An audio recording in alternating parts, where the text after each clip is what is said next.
Ini pun tak pernah jumpa. Gepuk masak lemak Korea. Geng, ada orang kota warisan cabaran aku, geng. Bro, kalau berani, kenalah suntik ayam gepuk X. Aku drive all the way almost 1 hour untuk suntik dekat ayam gepuk X ni. Sebab dia kata sedap. Syahir AF8, co-owner ayam gepuk. Assalamualaikum. Hey. Apa best seller kat sini, bang? Yang paling banyak demand ayam crispy, crispy okay, dengan sotong salted egg lah. Okey, kita ambil set crispy. Sudah tiba masanya untuk kita suntik salted egg sotong, ikan keli masak lemak. Kau bisa goreng. So, bismillah. Oh, besar bayar goreng dia. Syadu. Sambal kita minta pedas. Sikit tempe.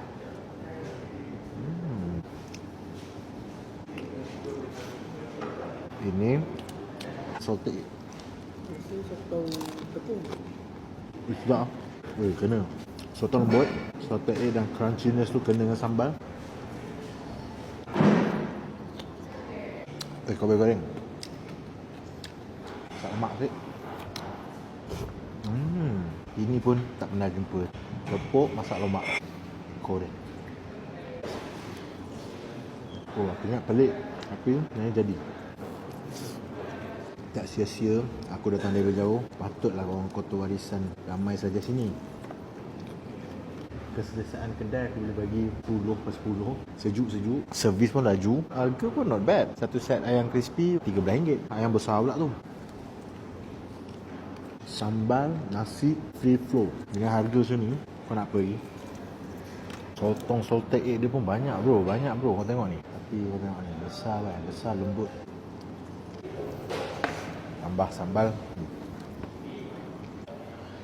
Syadu bai. Memang banyak portion dia. Okey, kalau untuk ayam gepuk ni, bagi aku ayam goreng dia wing. Besar pun besar. Lepas tu of course lah dia punya super sub dia ada sotong salted egg. Memang kena rupanya. Lepas tu ada masak lemak ikan keli. Lain daripada ni. Ni jujur jujur. Aku nak bagi 9.9/10. Aku sebagai presiden grup WhatsApp Gepuktologi. Siapa yang lantik aku jadi presiden Gepuktologi? Siapa lagi kalau bukan aku sendiri? Ayam gepuk X, presiden Gepuktologi approve. Kalau tak berhati, komen kat mana next yang lagi padu syadu. Acak kakak.